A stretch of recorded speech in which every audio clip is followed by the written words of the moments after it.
Welcome to Hero Movement. Today I'm going to talk about a training modality that I've been playing with for a month or two, and that is rope training. So I'm going to look at what rope training actually is, what are some of the potential benefits, and how you can get started if you're interested. I want to preface this video with the fact that I'm not an expert when it comes to rope training. I'm far from it. There are guys like Rokas at Octomoves, who I'll link to in the description box below, and I believe the Weck Method as well. They also have some videos on this. So anything I've learned I picked up from them. If I'm doing anything right, it's probably because of their instruction. If I'm doing anything wrong, then it's probably my own fault. So yeah, let's get started.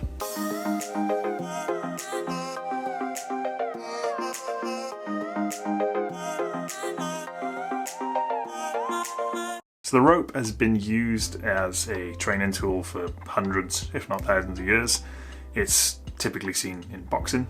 It also makes an appearance in CrossFit, and you'll probably have seen one at some point in school PE. So when we think of rope training, we usually picture jump rope. This is a thin rope and we're jumping through it either forwards or back. And that's a valid training modality, it's useful, but the type of rope training I'm going to discuss today is a little bit different. This is a thicker, heavier rope, and rather than just jumping through the rope, you're using more rotational movement patterns from side to side. It's a little bit different, arguably a little bit more creative, and potentially may have more transfer over to sports, which we'll talk a little bit about later.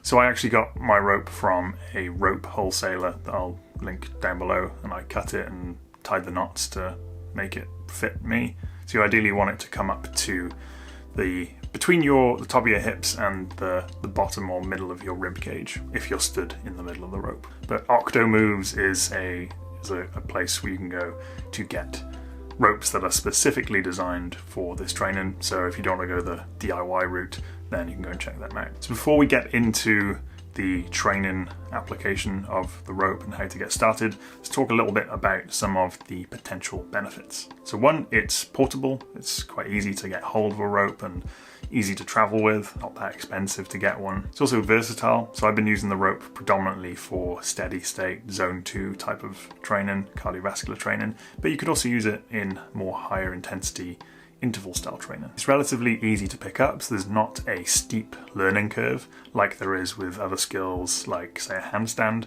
where it can take quite a long time for you to feel any level of proficiency. With the rope, you can spend an hour or two on the basics and then start to integrate them and get into a flow state and actually feel relatively competent within a few days. It's also great for working on mobility, so the rotational movements that I'm going to show you in a second really open up through the thoracic, which is an area that commonly gets stiff in people, well, everyone really, athletes, and if you work at a desk, it's one of those hot spots that really stiffens up.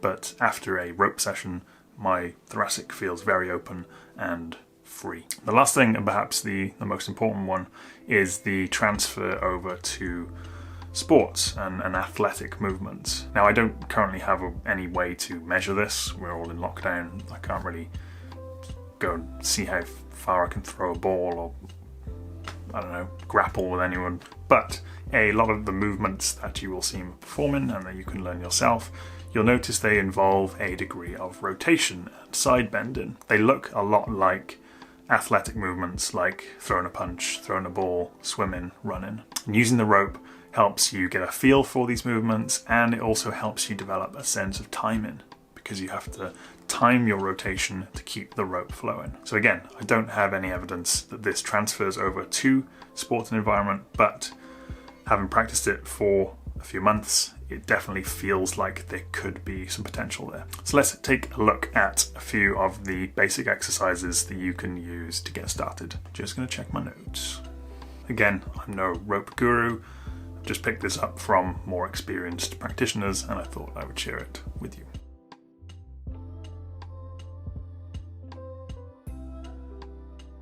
So the first drill is an underhand stroke. With the first two drills, it's probably best to start them without the rope, so you learn them with a hand movement first, and you're going to be drawing a figure of 8 or an infinity sign out in front of you using your hands. So your hands go together or one hand on top of the other, and then you're leading with the pinky and drawing an infinity sign in front of you. So you're trying to keep you try not to shrug your shoulders up, too much. You're trying to keep your shoulders nice and relaxed, and you're using it's kind of a side bend and a rotation through the thoracic at the same time. So it's an interesting movement.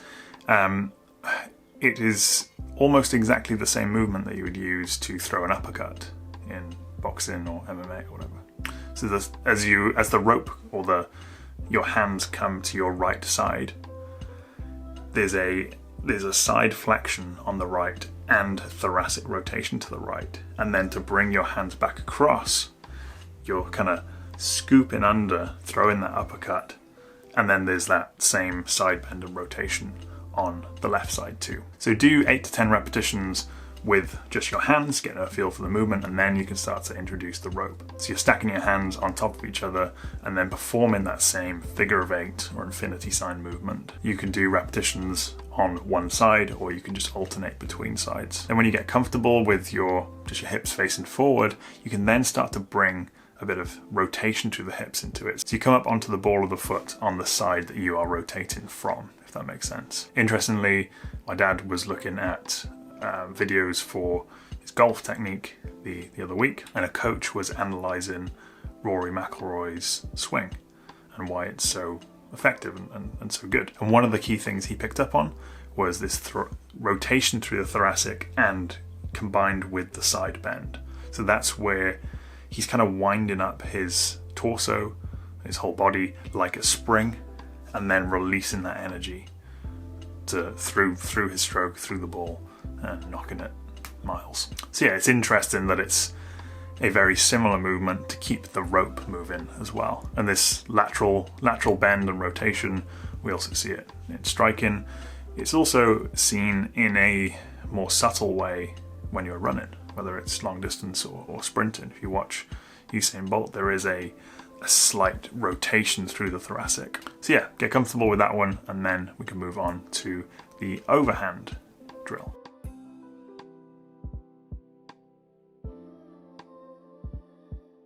So the overhand is essentially the same as the underhand, but the other way around. So again, start with your hands together. This time you're going to lead with your thumb or your index finger.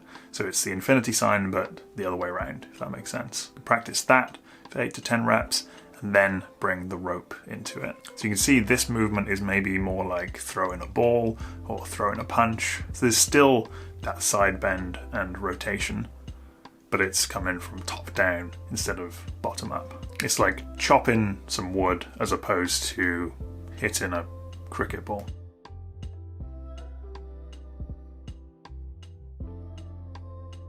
The third drill is perhaps the most advanced one, and I believe it's called the dragon roll or sushi roll, I can't remember. As the drills get more complex, apparently they have more complex, kooky names. So it looks and feels a lot different to the previous two movements. It kind of appears that you're jumping through the rope, but you're actually not. It's some kind of wizardry. You're kind of alternating from side to side, and yeah, it looks quite cool. So the first phase of learning this movement is to have the rope out in front of you and just to rotate it from the floor in front of you to back over your head to the floor behind you. So you're just flipping it forward and backwards. Try and keep your elbows bent. Don't have your arms kind of really outstretched to the side. So you're trying to keep your elbows sort of in close to your body and then rotating forward and back, just flipping it forward and back using the wrists. When this feels comfortable, you're going to have the rope out on the floor in front of you and rotate your upper body 45 degrees to the left. You're then going to drag the rope along the floor as you rotate your upper body 45 degrees to the right. You're then going to perform that same flipping over the head motion that we performed in the first drill. So it'll be then behind you, and then you rotate your upper body back to 45 degrees to the left. Flip it back over and you're in the starting position. So you just break it down really slow. Just practice this for 8 to 10 repetitions, get comfortable, practice it on the other side too. Then step 3, you're going to eliminate the pauses between each individual step. So you're going to drag, flip, drag, flip. Just perform one full motion, one full circuit, have a little pause, then do it again. So you drag, flip, drag, flip. When you get comfortable with that, you can speed it up a little bit and eliminate the pause between circuits. So you can form a continuous roll. So you're dragging, flipping, flipping. Maybe that's why it's called the dragon roll. Makes sense. So you get proficient on the one side and then repeat it all on the other side.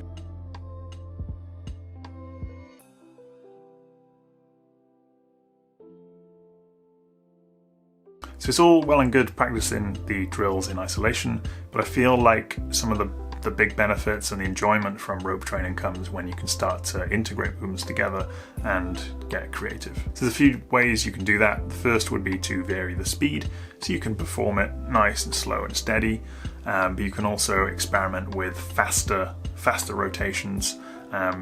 You'll realize then the involvement of the core and how important that is. So yeah, you can just kind of mix up the speed. You can also start to add more movement, so forwards and backwards movements, side to side, even some squats and lunges. You're just mixing things up, making it a bit more challenging and more fun. Third thing would be to add some rotation, so you can transition from an underhand stroke to an overhand stroke by using a kind of a propeller-like rotation of your body. So you turn your body 180 degrees on the upwards phase of an underhand stroke, if that makes sense. And then likewise with an overhand stroke, you continue the motion on the downwards phase of the stroke. You continue and rotate. It then becomes an underhand stroke, but you're facing the opposite direction. That can take a little while to kind of get the hang of, but it then becomes quite natural quite quickly. The last thing would be to start chaining movements together. So this is where it gets really interesting. This is the whole Ido Portal approach of isolate, integrate, and then improvise. So improvisation is where the fun starts to happen.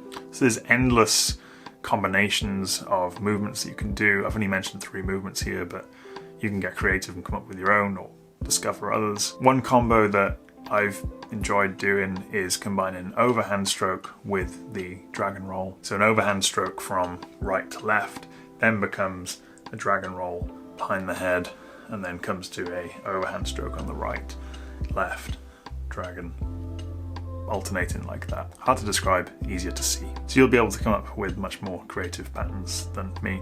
If you do, then let me know in the comments below.